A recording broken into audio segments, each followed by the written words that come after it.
In the gilded cage of Manhattan's elite, reputation is currency, and Victoria Harrington is one of its wealthiest patrons.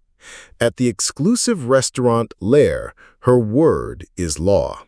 So when she spots a poised, unfamiliar black woman in a stunning blue dress, she sees an intruder in her kingdom, someone to be put in her place.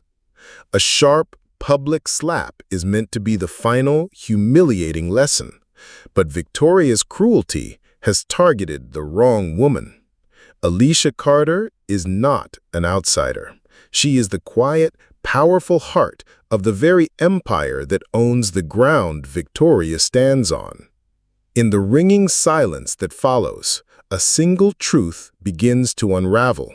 With one impulsive act of violence, Victoria hasn't just insulted a stranger. She has declared war on a billionaire's wife, and in doing so, has signed the death warrant on her own meticulously constructed world. The air in Lair was a carefully curated blend of whispered deals, clinking crystal, and the subtle scent of money. Alicia Carter breathed it in, feeling the familiar weight of 100 discreet glances as she and her friend Naomi followed the hostess through the maze of white-clothed tables. Her flowing blue dress, a masterpiece of silk and subtle embroidery, seemed to drink the light from the chandeliers, drawing every eye. "Ignore them," Naomi murmured, her voice a low, protective hum. "They're just jealous they don't look half as good as you do." Alicia offered a small, private smile. She was accustomed to the calculus of these rooms, the swift assessments, the quiet judgments. Years of navigating these spaces had taught her that the most powerful response was often a serene, unassailable silence. Their table was perfection itself, centrally located yet offering a sense of privacy. It also placed them within earshot of Victoria Harrington's usual court. The queen of Manhattan society held forth, her laughter a sharp, performative sound that cut through the ambient murmur. The waiter arrived, all polished charm. "Welcome to Lair. May I start you ladies with our wine selection?" "The Chateau Margaux, please," Alicia said, her voice calm and clear. A moment later, confusion ensued. 2 bottles arrived. The waiter hesitated, glancing between their table and Victoria's. Victoria's voice sliced through the air, dripping with theatrical disdain. "That's our wine. I'm sure these ladies ordered something more suitable to their taste."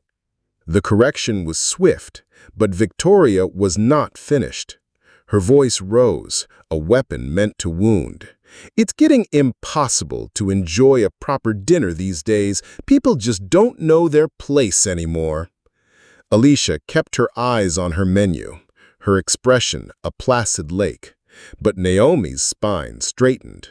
"Really?" she countered, her tone a blend of silk and steel. "And what place would that be exactly?" Victoria's face tightened. She stood, her expensive jewelry flashing.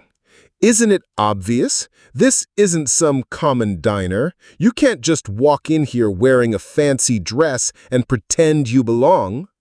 The only person making a scene here is you. Maybe you should focus on your own dinner." This was the final straw. Victoria's composure shattered. She stormed toward their table, her heels striking the hardwood like gunshots. "How dare you speak to me that way? Do you have any idea who I am?" Alicia finally looked up, meeting the woman's furious gaze with unnerving calm. "Mrs. Harrington, I suggest you return to your table. You're embarrassing yourself." The use of her name was gasoline on the fire. Victoria's perfectly manicured hand shot out, a viper strike. The sound of the slap was a shocking, wet crack that silenced the entire restaurant. Time froze. Forks hovered mid-air, glasses halted on their journey to lips. Every phone in the room, previously discreet, was now openly raised, recording the aftermath. Alicia didn't flinch. She didn't cry out. A red mark bloomed on her cheek, a stark contrast to her dark skin.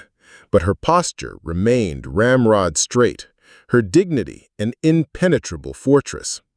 She simply stared at Victoria, whose face now flickered with the first dawning horror of a catastrophic miscalculation.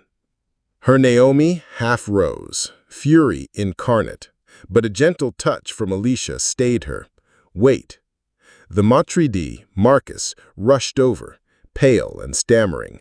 "Mrs. Harrington, please!" "Call security," Victoria demanded, her voice shrill, pointing a trembling finger at Alicia. "I've been coming here for decades."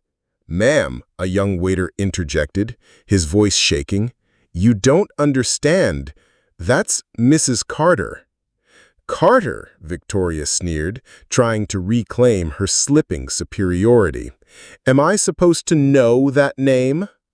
The restaurant's general manager, James Peterson, appeared, his face ashen. "Mrs. Harrington, this is Mrs. Alicia Carter. She's the wife of David Carter." He swallowed hard. "This restaurant, along with 30 others across the country, belongs to her husband." The color drained from Victoria's face. The forest of phone cameras captured every micro-expression of her downfall, the disbelief, the dawning terror, the utter evaporation of her arrogance.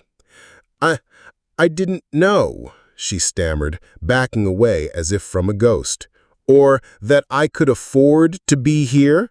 Alicia's voice, still quiet, now carried like a blade. "Or that I had every right to be here." The manager found his spine. "Mrs. Harrington, I'm going to have to ask you to leave the premises." What followed was a masterclass in public unraveling. Her threats to call her husband Richard met with cold professionalism. Her name-dropping of charity boards and meetings was met with a system-wide ban from all Carter properties. The whispers of the crowd, once fawning, now curdled with schadenfreude and judgment. She was escorted out, a pariah in Prada, her reign over. The aftermath was a whirlwind. David Carter arrived, a storm of contained fury in a tailored suit. He found his wife, his gaze lingering on the red mark on her cheek before turning to ice as he confronted the crumbling Victoria. His words were not shouted. They were delivered with the chilling finality of a judge passing sentence. The ban was confirmed. Every business contract between the Carter and Harrington empires was put under immediate review. Victoria's social standing, built over a lifetime, was atomized in minutes. The victory, however, was only the beginning. The viral video became a national conversation about privilege, racism, and the casual cruelty of the elite. Alicia, initially overwhelmed, chose not to hide in shame, but to step into the light with breathtaking grace. She granted one interview to a respected journalist, Marcus Green. She spoke not of anger, but of pain, not of revenge, but of the countless women who knew what it was to be told they didn't belong. She wore the blue dress again, transforming it from a target into a symbol of resilience. "Dignity isn't about where you dine or what you wear," she said, her voice steady on millions of screens. "It's about how you treat others and how you carry yourself when others try to diminish you." The Harrington fightback was vicious. Their PR machine, desperate and cornered, tried to drag Alicia through the mud, digging up her estranged father's past financial crimes to paint her as a fraud. They wanted to bait her into a messy, public feud. But Alicia refused to play their game. Instead of responding to their slurs, she and Naomi, with David's full support, began digging themselves. They unearthed the Harrington Group's real crimes, a decades-long pattern of illegal evictions, discriminatory housing practices, money laundering, and fraud, all hidden behind a veneer of philanthropy. They handed their meticulously compiled evidence to Marcus Green. The resulting investigation was a detonation that shook New York's foundations. The story was no longer about a slap in a restaurant. It was about the systemic corruption of a powerful family.